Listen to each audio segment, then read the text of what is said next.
नमस्कार दोस्तों, जय हिंद, वंदे मातरम। स्वागत करते हैं आपके अपने यूट्यूब चैनल शिक्षा जगत के चैनल शिक्षक भर्ती के चैनल राष्ट्र हित में चैनल जायसवाल कोचिंग सेंटर। दोस्तों सभी भावी अध्यापक अध्यापिकाओं का स्वागत अभिनंदन है आपके अपने यूट्यूब चैनल पर। दोस्तों आज कुछ तूफानी करते हैं। आज बात करेंगे संस्कृत के आपके सिलेबस के अनुसार महत्वपूर्ण 30 प्रश्न। दोस्तों सिलेक्शन की दृष्टि से बहुत इंपॉर्टेंट है और यह क्लास नंबर 18 है। टारगेट भैया 30 में 30 लाना है। फर्स्ट लैंग्वेज सेकंड लैंग्वेज में इसमें सिलेक्शन का बहुत ही इंपॉर्टेंट रोल होता है। दोस्तों ज़्यादा से ज़्यादा मार्क्स आप लैंग्वेज में लाते हैं, भाषा में लाते हैं, तो आपको पता है सिलेक्शन बहुत ही आसान हो जाता है। यह 18वीं क्लास है, इसकी पिछली क्लासेस देखना है तो आई बटन पर लिंक आएगा, देख सकते हैं। तो चलिए तूफानी के साथ 15 बेहतरीन आज कुछ अलग करते हैं। दोस्तों 15 पहले हम शिक्षण शास्त्र के प्रश्न करेंगे, इसके बाद 15 आपके व्याकरण के प्रश्न करेंगे। तो शुरू करते हैं। पहला प्रश्न स्क्रीन पर है। प्रश्न यह है, कक्षायां स्वसंप्रेषण प्रभावं ज्ञातुम अध्यापकः कथम प्रभावित। यानी कक्षा में है दोस्तों जो स्वसंप्रेषण प्रभाव का ज्ञात के अध्यापक का कौन सा प्रभावित कर सकते हैं। दोस्तों तो कक्षा में स्वसंप्रेषण प्रभावं ज्ञातुम अध्यापकः कथम प्रभवति, तो क्या हो जाएगा, प्रश्नोत्तर ही होगा, परीक्षा भी होगा, छात्राणाम स्वतंत्र अभिव्यक्ता होगा, या तय सर्वपि होगा, यानी ये सभी हो जाएंगे। तो दोस्तों कक्षा में जो है आपका स्वसंप्रेषण प्रभाव का ज्ञात में अध्यापक कैसे प्रभावित कर सकते हैं, तो प्रश्नोत्तरी द्वारा प्रभावित कर सकते हैं, परीक्षा भी द्वारा भी कर सकते हैं, और छात्रों के स्वतंत्र अभिव्यक्तिका के द्वारा भी कर सकते हैं, यानी एतई सर्वपि, यानी ये सभी के द्वारा प्रभावित किया जा सकता है। अगला प्रश्न देखते हैं। जय हिंद वंदे मातरम सभी मित्रों को, सभी शिक्षक बंधुओं को। दोस्तों अगला प्रश्न आ गया है। उम्मीद करता हूँ आप लोगों ने अभी तक वीडियो को लाइक जरूर कर दिया होगा। दोस्तों प्रश्न यह है, सर्वासाम भाषाणाम जननी इयम इति प्रसिद्ध है। इन सभी में से सर्वासाम सभी भाषाओं की जननी जो है यानी माता होती है, कौन सी प्रसिद्ध है। दोस्तों वह आपकी मातृभाषा होती है, राष्ट्रभाषा होती है, अंगल भाषा है, या आपकी संस्कृत भाषा है। दोस्तों तो सभी लोग जानते हैं सर्वासाम भाषाणाम जननी, सभी भाषाओं की जो माता जननी कहलाती है वह प्रसिद्ध है आपकी संस्कृत भाषा। दोस्तों संस्कृत भाषा जो है सभी भाषाओं की जननी यानी माता कहलाती है, वह संस्कृत भाषा है। अगला प्रश्न देख लेते हैं, स्क्रीन पर है। दोस्तों प्रश्न लाजवाब है, लाजवाब प्रश्न है क्योंकि सिलेक्शन की दृष्टि से बहुत ही इंपॉर्टेंट क्लास है। दोस्तों प्रश्न यह है कि अद्वितीय संस्कृत शिक्षकस्य इस तरह अवनतिमेति यतोहि, यानी इनमें से जो है संस्कृत शिक्षक के स्तर में से कौन सा है। दोस्तों संस्कृत शिक्षक की स्तर की बात की गई है। दोस्तों तो इन सभी में से देखिए, ते स्वयं संस्कृत न जानती, छात्रेषु रुचि नोत्पादयन्ति, संस्कारम न शिक्षयन्ति, उपयुक्त शर्मापिकारम। देखिए जो होता है इन सभी में संस्कृत शिक्षक का जो स्तर का जो है विकास नहीं हो पाता, ये संस्कृत के शिक्षक का जो स्तर का है यह नहीं है। देखिए ते स्वयं संस्कृत न जाने, अगर आप स्वयं संस्कृत नहीं जानते हैं तो संस्कृत शिक्षण में ये आपका क्या हो जाएगा, अवनतिमेत कहलाएगा। दोस्तों ठीक है। छात्रेषु रुचि न, अगर छात्रों में आप रुचि उत्पादन नहीं कर पाते हैं तो ये भी आपका निगेटिव है। और संस्कारम न शिक्षन्ति, और संस्कार में अगर शिक्षा नहीं दे पाते हैं तो ये भी निगेटिव है, यानी उपर्युक्त सर्वसाम कारणम भवति। ये सभी कारण जो है संस्कृत शिक्षा के स्तर को गिराने वाले हैं, संस्कृत से शिक्षा के स्तर को सब कुछ ना जानने वाले हैं। क्योंकि संस्कृत की शिक्षा की बात की जाती है तो देखिए पहले बात तो संस्कृत को जानना आना चाहिए, उनमें छात्रों में रुचि उत्पादन, ये शिक्षक के लिए दोस्तों ठीक है। संस्कृत शिक्षक यानी संस्कृत के शिक्षक के स्तर की बात की गई है। देखिए अगर आप स्वयं संस्कृत नहीं जानते हैं, बच्चों में रुचि उत्पादन नहीं कर पाते हैं, बच्चों में संस्कार नहीं दे पाते हैं, ये सभी कारण होंगे आपके। ठीक है। तो अगला प्रश्न देख लेते हैं, स्क्रीन पर है। प्रश्न लाजवाब प्रश्न है। जय हिंद दोस्तों सभी मित्रों को। प्रश्न लाजवाब है क्योंकि सिलेक्शन ही बहुत इंपॉर्टेंट है। सभी मित्रों का, सभी शिक्षक बंधुओं का इंकलाब जिंदाबाद। दोस्तों बात करेंगे कार्ये नेतु लक्ष्यम किम न स्यात्, कि कार्य नेतु है लक्ष्यम किम न स्यात् कौन सा नहीं है भैया, कौन सा होगा ऑप्शन, समूह कल्याणम, सामूहिक समस्या निवारणम, पद प्राप्ति, या कलोत्पादन। दोस्तों कार्ये नेतु लक्ष्यम किम न स्यात्, तो कार्ये नेतु लक्ष्यम सामूहिक समस्या निवारणम स्यात्, क्या हो जाएगा, कार्ये नेतु लक्ष्यम सामूहिक समस्या निवारण स्यात् हो जाएगा। यानी कि सभी लोग समझ गए होंगे दोस्तों। उम्मीद करता हूँ सभी प्रश्न आपको अच्छे तरीके से समझ में आ रहे होंगे। और अगला प्रश्न लाजवाब होने वाला है।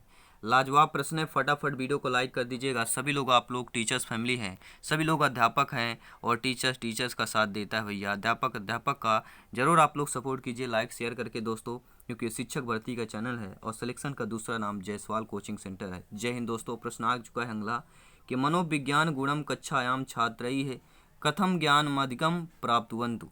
यानी कि दोस्तों मनोविज्ञान के गुण में कक्षाओं में छात्रों के कथम यानी कि कौन से ज्ञान का अधिक प्राप्तवंत, कौन से ज्ञान मतलब अधिक प्राप्त कर सकते हैं, श्रवणार्थ के द्वारा, अनुकरणार्थ के द्वारा, क्रियानुष्ठान के द्वारा या लेखनार्थ के द्वारा। दोस्तों मनोविज्ञान का गुण कक्षा में छात्रों में दोस्तों ज्ञान अधिकम यानी अधिक से अधिक ज्ञान जो है प्राप्त कर सकते हैं आपके क्रियानुष्ठानार्थ द्वारा। किसके द्वारा? क्रियानुष्ठान के द्वारा जो है मनोविज्ञान का गुण कक्षा में छात्र जो है क्रियानुष्ठात ज्ञानम अधिकम प्राप्तवन्तु, तो आपके क्रियानुष्ठान के द्वारा ज्ञान अधिक से अधिक प्राप्त कर सकते हैं। अगला प्रश्न देख रहे हैं स्क्रीन पर है, लाजवाब प्रश्न है। 15 बेहतरीन प्रश्न आपके शिक्षण शास्त्र में है। संभावित प्रश्न आपके एग्जाम के दृष्टि से, या बहुत सारे प्रश्न आपके रिपीटेड प्रश्न है दोस्तों जो बार बार पूछे जाते हैं आपके परीक्षा में। छात्रेषु विषय कश्चित निर्णय भवता कथम क्रियते। छात्रों के विषय में कौन सा निर्णय जो है इसमें से भवता कथम क्रियते, कौन सा निर्णय है दोस्तों छात्रों के विषय में जो निर्णय है वह होता है प्रसन्नेन मनसा सम्यक चिंतयित्वा। यानी छात्रेश के विषय में कौन सा निर्णय यहाँ पे हो जाएगा, वह होगा प्रसन्नेन मनसा सम्यक चिंतया। ठीक है दोस्तों, आप लोग समझ गए होंगे उम्मीद करता हूँ, क्योंकि सभी लोग आप लोग भावी अध्यापक शिक्षकम शिक्षिकाएँ हैं और बहुत गुणी हैं आप लोग, आप प्रतिष्ठावान हैं दोस्तों आप सभी लोग। ठीक है, राइट ऑप्शन सी हो जाएगा। अगला प्रश्न स्क्रीन पर है, क्या है प्रश्न देखते हैं। समाजी विद्यालय से ख्याति कदा भवति। समाज के दृष्टि से जो विद्यालय में ख्याति मतलब कदा कब होता है दोस्तों, ख्याल कब किया जाता है, तो समाज के दृष्टि से जो विद्यालय समाजी विद्यालय से प्रधाना अपज्ञा सद्व्यवहार है प्रतिभा कुशलतादि कार्य समूहात। देखिए दोस्तों समाजी विद्यालय से ख्याति जो है प्रधानाध्यापक का सद्व्यवहार, उनके प्रतिभा कुशलाद और कार्य समूहात। ठीक है, ये सभी जो है बहुत ही होगा। ठीक है, तो समाजी विद्यालय से ख्याति कौन ख्यात करता है दोस्तों, कब ख्यात किया जाता है, तो प्रधानाध्यापक सद्व्यवहार, प्रतिभा कुशलादि और कार्य समूहात। राइट ऑप्शन नंबर डी हो जाएगा। और पीडीएफ फाइल नोट्स प्राप्त करना चाहते हैं टेलीग्राम में जरूर सर्च करें जायसवाल कोचिंग सेंटर दोस्तों। सभी सब्जेक्ट की जितने भी अभी तक हमने क्लास ली है सभी की पीडीएफ फाइल आपको वहाँ पे मिल जाएगी।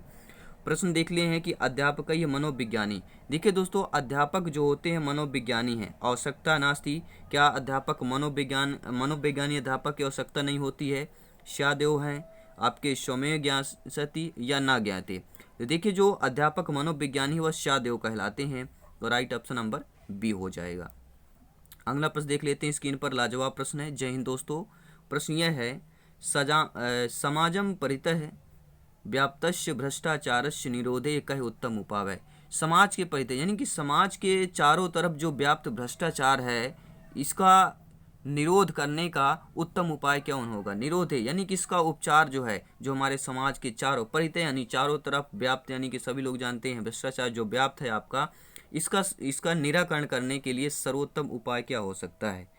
क्या वह, तो सर्वोत्तम उपाय है समाज में जो व्याप्त भ्रष्टाचार है वह सर्वोत्तम उपाय है उत्तम शिक्षण व्यवस्था नाम। शिक्षण में उत्तम व्यवस्था की करके समाज में जो व्याप्त भ्रष्टाचार है उसको दूर किया जा सकता है, क्योंकि शिक्षा ही सब कुछ है, ज्ञान ही शिक्षा है दोस्तों। जब सभी लोगों को जानकारी होगा कि ये गलत है तो सभी लोग, हमारा समाज जो है, हमारा जो देश है, जब शिक्षा जगत में उत्तम शिक्षण व्यवस्था होगी तो सभी लोग समझ सकते हैं। और यह सभी लोगों का उत्तम शिक्षण व्यवस्था के लिए सभी अध्यापक अध्यापिकाओं का नमन है दोस्तों, सभी शिक्षक बंधुओं को नमन है, क्योंकि शिक्षक ही राष्ट्र निर्माता में सबसे बड़ा योगदान होता है। जय हिंद सभी दोस्तों, सभी शिक्षकों को। प्रश्न यह है कि व्याकरण से अध्यापनम भवेत। देखिए व्याकरण का अध्यापन कौन सा होता है। देखिए व्याकरण का अध्यापन कौन सा होता है, तो व्याकरण का अध्यापन होता है संदर्भ सहितम। संदर्भ सहित व्याकरण का करना, ठीक कहते हैं ना, संदर्भ सहित व्याख्या करना, तो वैसे यहाँ पर भी है।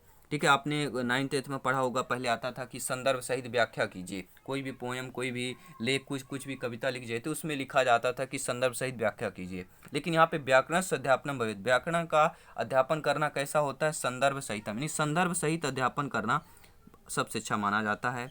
और होना ही चाहिए दोस्तों। अगला प्रश्न आ गया है और ये प्रश्न सिलेक्शन की वजह से नहीं दोस्तों, अगर ये प्रश्न सॉल्व कर लिया आप लोगों ने तो समझ सकते हैं सिलेक्शन नहीं दोस्तों, टॉप रैंक हासिल करेंगे। जी हाँ दोस्तों, टॉप रैंक हासिल करेंगे। ये 5 प्रश्न बहुत इंपॉर्टेंट है, क्योंकि आपको लगता है कि हम ये प्रश्न कर नहीं पाएंगे, लेकिन ये प्रश्न बहुत इजीली होते हैं। आइए समझते हैं कैसे।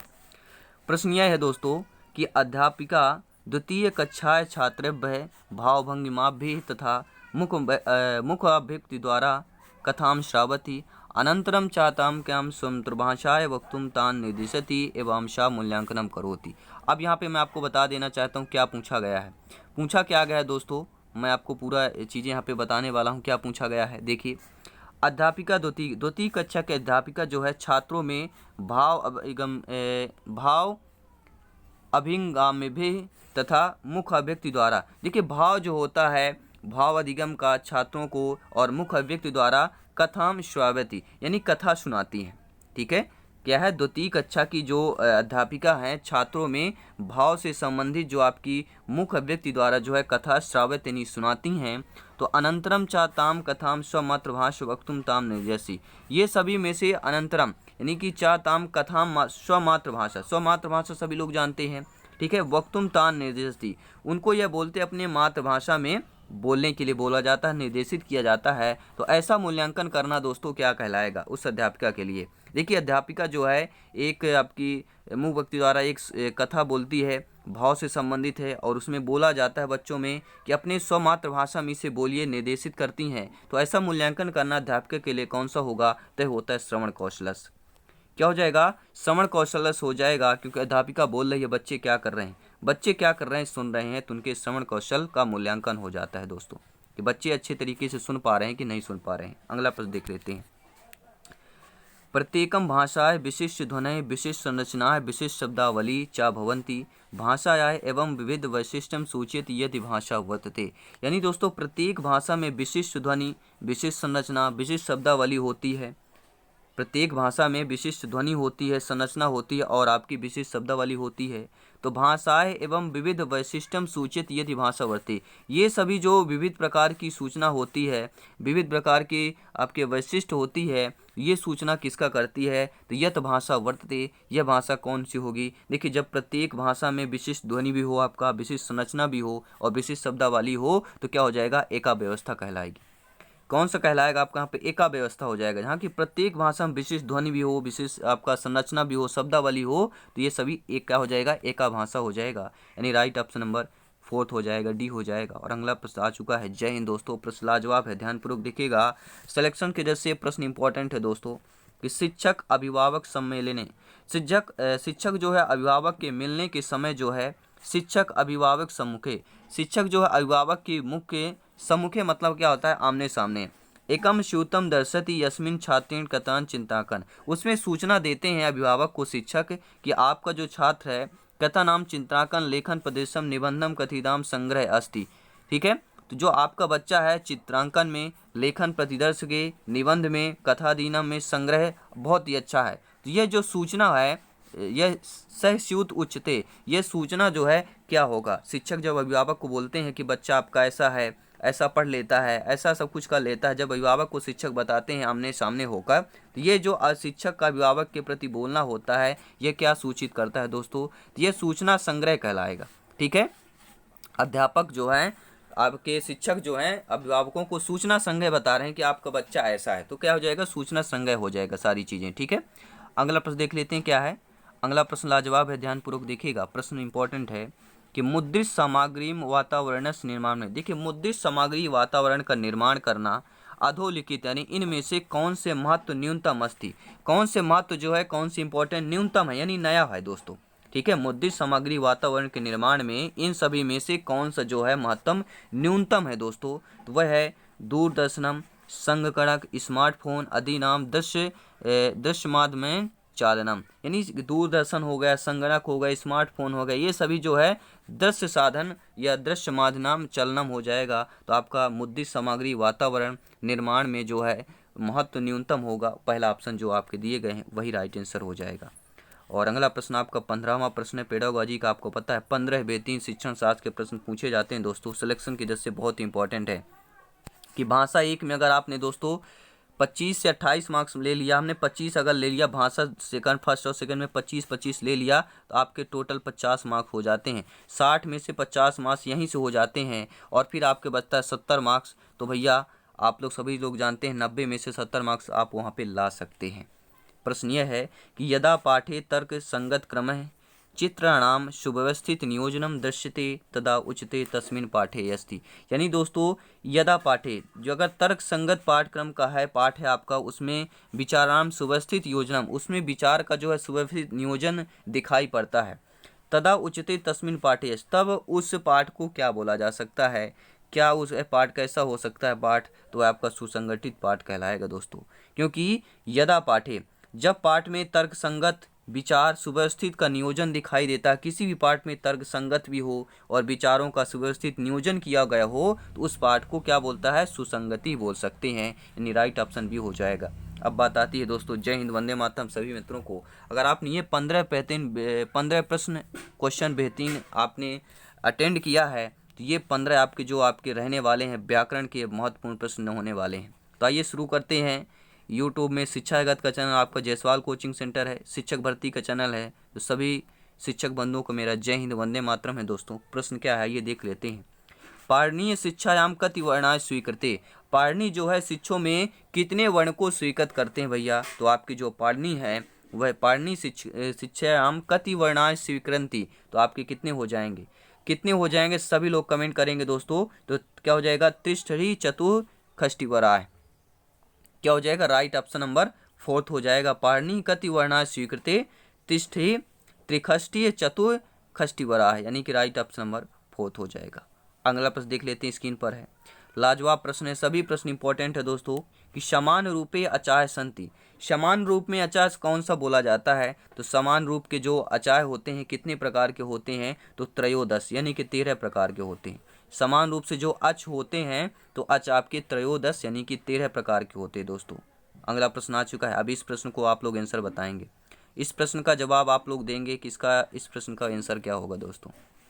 स्पर्शाय संति, इसमें से स्पर्श कौन सा है दोस्तों, जो स्पर्श है स्पर्शाय संति, स्पर्श कौन सा है, सभी लोग कमेंट करेंगे। यण है, शल है, अच है या आपका कादियो मावशनाय है, तो राइट ऑप्शन क्या हो जाएगा। स्पर्श कौन से कहलाते हैं आपके, स्पर्श कहलाता है कादियो मावशनाय कहलाता है, कादियो मावशनाय कहलाता है, यानी ऑप्शन नंबर 4 सही हो जाएगा। अगला प्रश्न ले रहे हैं सभी मित्रों को जय हिंद दोस्तों, वंदे मातरम। प्रश्न लाजवाब है, क्लास लाजवाब चल रही है सिलेक्शन की दर से। कि यण 7, यण को क्या बोला जाएगा दोस्तों, यण को क्या बोला जाएगा, क्योंकि 30 में 30 की तैयारी चल रही है तो क्वेश्चन सरल भी मिलेंगे, कठिन मिलेंगे और ऐसे प्रश्न मिलेंगे आप पढ़े भी नहीं होंगे, लेकिन आप यहाँ पर पढ़ेंगे क्योंकि यहाँ पे सिलेक्शन दोस्तों मेन टारगेट सिलेक्शन है और आपके सिलेबस पर आधार पर पूरा सिलेबस तैयार करना। तो यण 7, यण को क्या बोला जा सकता है, तो यण क्या हो जाएगा, यारा वाला, क्या हो जाएगा, यारा वाला बोला जाता है, यानी या वा रा ला, यण, इनको क्या बोला जाता है, यण बोला जाता है। सभी लोग नोट कर लेंगे। यण 7, यण किसको बोला जाता है, यावा रलाय को, ठीक है, या वा राला जो होते 4 जो वर्ण हैं इनको यण बोला जाता है। सभी लोग नोट कर लेंगे, सभी लोग नोट कर लेंगे, क्योंकि शिक्षक भर्ती में जो पूछे जाते हैं प्रश्न सभी इंपॉर्टेंट हैं और यही प्रश्न आपके रिपीट होते हैं।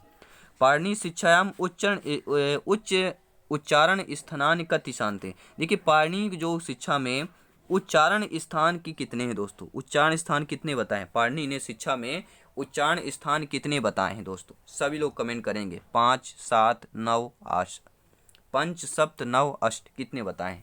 तो पाणिनि ने शिक्षा में जो उच्चारण स्थान की संख्या बताई हुई है 8 बताई है। उच्चारण स्थान की संख्या कितनी बताई गई है, पाणिनि ने 8 बताया है, सभी लोग नोट कर लेंगे दोस्तों। अगला प्रश्न देख लेते हैं, इंपॉर्टेंट है, ध्यान पूर्वक देखिएगा प्रश्नों को। तालब्य वर्णाय संति, जो तालब्य वर्ण होते हैं वह कौन से दोस्तों, तालब्य वर्णाय संति, तालब्य वर्णाय कौन से है दोस्तों, तो सभी लोग जानते हैं तालब्य जो वर्ण होते हैं ई क्या होता है, इचुयसा नाम, इचुयसा नाम जो है आपके तालब्य वर्ण कहलाते हैं।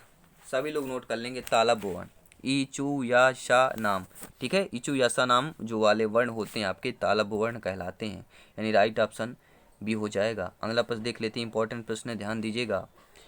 प्रश्न इंपॉर्टेंट है दोस्तों कि ऋतु ऋतुदशा नाम सात, जो ऋतुदशा नाम है इसको क्या बोला जाता है दोस्तों, तो ऋतु खड़ाम भी बोल सकते हैं, लेकिन यहाँ पे बोला जाएगा ऋतु रसाणाम। कई शब्द आपको इसको सा बोला जाता है, कहीं खा बोला जाता है, ठीक है। तो राइट ऑप्शन मूर्धा होते हैं, ठीक है। जो आपके ऋतु रसाणाम बोला जाते हैं उनको मूर्धा बोला जाता है। देखिए मूर्धा को आप समझ जाएंगे कि मूर्धा वाले शब्द हैं, लेकिन अगर यह आ गया कि ऋतु रसाणाम तो आपको समझ नहीं पाएंगे, तो इसे मूर्धा ही बोलते हैं। सभी लोग नोट कर लेंगे, ठीक है। ये कौन से आपके वर्ण कहलाते हैं? मूर्धा वर्ण कहलाते हैं। इनको ही ऋतु रसाणाम बोला जाता है। उम्मीद करता हूँ आप लोगों ने लाइक शेयर जरूर कर दिया होगा दोस्तों। आइए अगला प्रश्न देख लेते हैं। स्क्रीन पर है, स्क्रीन पर लाजवाब प्रश्न है। सिलेक्शन के जैसे वीडियो इंपॉर्टेंट है, क्लास इंपॉर्टेंट है दोस्तों। प्रश्न यह है कि अशुद्ध युग्मम शाद। अब देखिए अशुद्ध युग हमें देखना है, ठीक है दोस्तों। अशुद्ध युग्म बताना है कि अशुद्ध जोड़ा कौन सा है। देखिए दंतोष्ठम वकारस्य होता है, सही बात है। इदयतो कंठ तालु होता है, और आपका ओदौतई कंठोष्ठम बोला जाता है, बिल्कुल सही बात है। लेकिन अम कंठ है, कंठम को अम नहीं बोला जाता है, ये लोग गलत है। तो फोर्थ ऑप्शन आपका शुद्ध युग दिया गया है। सभी लोग नोट कर लेंगे, नोट्स भी बना सकते हैं और टेलीग्राम में सर्च करें, नीचे लिंक मिल जाएगा व्हाट्सएप ग्रुप टेलीग्राम का, उसमें आपको पीडीएफ फाइल 1-2 दिन में प्रोवाइड करवा दी जाता है। इसमें आप देखिए आप लोग आंसर तैयारी करें और पीडीएफ फाइल में प्रैक्टिस करें कि आप लोग जो यहाँ पे पढ़ रहे हैं वो आपको आंसर आ रहा है कि नहीं आ रहा, क्योंकि तैयारी सिलेक्शन की चल रही दोस्तों। प्रश्न है कि लघु सिद्धांते कति अभ्यंतर प्रश्न स्वीकृत। लघु सिद्धांत में दोस्तों कितने प्रश्न जो है अभ्यंतर प्रश्न स्वीकृत किए गए हैं। तो लघु सिद्धांत में आपके जो अभ्यंतर को स्वीकृत किया गया है, अभ्यंतर प्रश्नों को स्वीकृत किया गया है, तो उनकी संख्या 5 है। लघु सिद्धांत में अभ्यंतर प्रश्नों को स्वीकृत जो किया गया है कितने, कति मतलब कितने, तो आपके 5, ठीक है। लघु सिद्धांते पंच अभ्यंतर प्रश्नाय स्वीकृत, यानी 5 अभ्यंतर प्रश्न को स्वीकृत किया गया है। अगला प्रश्न देख लेते हैं। स्वरस्य ब्रह्म प्रश्नाय संति। स्वरों में ब्रह्म प्रश्न कितने हैं दोस्तों? तो स्वरों में जो ब्रह्म प्रश्न होता है वह कौन सा है? तो वह होता है उदात्त अनुदात्त स्वरिताय। जो उदात्त अनुदात्त स्वर होते हैं, उदात्त अनुदात्त, उनको स्वरस में ब्रह्म प्रश्न बोला जाता है। तो स्वरस्य ब्रह्म प्रश्नाय संति उदात्त अनुदात्त स्वरिताय हो जाएगा, यानी ऑप्शन नंबर 4 हो जाएगा। अगला प्रश्न देख लेते हैं। अगला प्रश्न इंपॉर्टेंट है कि महेश्वर सूत्राय कति संत है। महेश्वर सूत्रों की संख्या कितनी होती है, या महेश्वर सूत्र कितने होते हैं दोस्तों? सभी लोग जो होते हैं महेश्वर सूत्रों की संख्या आपकी 14 होती है। चतुर्दश होता है, यानी 14 होती है दोस्तों। तो महेश्वर सूत्रों की संख्या 14 होती है, 14 होती है। अगला प्रश्न देखेंगे, चतुर्दश होती है। महेश्वर सूत्रों की संख्या चतुर्दश होती है, बहुत बार रिपीट हुआ आपके संस्कृत में दोस्तों। प्रश्न अगला देख लेते हैं। लघु सिद्धांते प्रत्याहार कति मानते। देखिए जो लघु सिद्धांत के प्रत्याहार हैं कौन से माने जाते हैं, कितने माने जाते हैं? तो लघु सिद्धांत में जो प्रत्याहार हैं आपके कितने माने जाते हैं? तो 2 माने जाते हैं। लघु सिद्धांत में जो प्रत्याहार हैं कितने माने जाते हैं? तो 2 माने जाते हैं, ठीक है। सभी लोग समझ गए होंगे। और संस्कृत में हिंदी जरूर कंठस्थ कर लें, क्योंकि 1 नंबर वहाँ से आना है। तो संस्कृत में आपको 1 से लेकर 100 तक आपको जो है हिंदी आना चाहिए रूपांतरित। संस्कृत में 1 से लेकर 100 तक हिंदी को रूपांतरित आना चाहिए, क्योंकि यहाँ से 1-2 नंबर पक्का है। यानी कुछ आपके टारगेट है कि इतना आना ही आना है, तो इनको जरूर नोट कर लें। सभी लोग अपना गूगल में सर्च करें, कहीं से बुक में आप इतना कंठस्थ कर लीजिएगा। प्रश्न यह है कि महेश्वर सूत्रे कति मूल स्वराय संति। देखिए महेश्वर सूत्रों में कितने मूल स्वराय हुए दोस्तों? महेश्वर सूत्र में कितने मूल स्वर हैं? तो महेश्वर सूत्र में जब भी मूल स्वरों की बात कीजिए तो 5 मूल स्वर हैं। सभी लोग नोट कर लेंगे। महेश्वर सूत्र में कितने मूल स्वर हैं आपके? 5 मूल स्वर हैं, ठीक है। 5 मूल स्वर हैं महेश्वर सूत्र में। और अगला प्रश्न यह है कि अच प्रत्याहार के अंतर्गत वर्णों की संख्या कितनी है, या कौन से वर्ण आते हैं? तो अच प्रत्याहार के अंतर्गत जो वर्ण आते हैं वह आप कहते हैं स्वर है। जितने भी स्वर हैं आपके यह अच प्रत्याहार के अंतर्गत आते हैं। अगला प्रश्न देख लेते हैं क्या है। जस प्रत्याहार के अंतर्गत वर्ण कौन से नहीं आता है? देखिए जस प्रत्याहार के अंतर्गत जा भी आता है, बा भी आता है, गा भी आता है, लेकिन ता वर्ण आपका नहीं आता है, ठीक है। जस प्रत्याहार के अंतर्गत आपका ता वर्ण नहीं आता है, क्योंकि ये नस्त यानी निगेटिव आपका क्वेश्चन था, तो निगेटिव आपका आंसर ही होगा, यानी 4th ऑप्शन सही हो जाएगा। दोस्तों ये क्लास आप लोगों को कैसी लगी हमें कमेंट करके जरूर बताएं। जय हिंद, वंदे मातरम सभी मित्रों का, क्योंकि आप लोग सभी लोग भावी अध्यापक हैं, भावी अध्यापिकाएँ हैं, और राष्ट्र निर्माता में सबसे बड़ा योगदान, सबसे बेहतरीन योगदान शिक्षकों को होता है। तो आप सभी शिक्षकों को मेरा नमन है दोस्तों। जय हिंद, वंदे मातरम। तैयारी करते रहिए और अपना सपना, अपने परिवार का सपना पूरा कीजिए दोस्तों। ये भी शिक्षक भर्ती का चैनल है, ये भी शिक्षकों का चैनल है, टीचर्स फैमिली है, इसे भी लाइक शेयर सपोर्ट करते रहें। जय हिंद दोस्तों, मिलते हैं नेक्स्ट क्लास पे। धन्यवाद सभी का।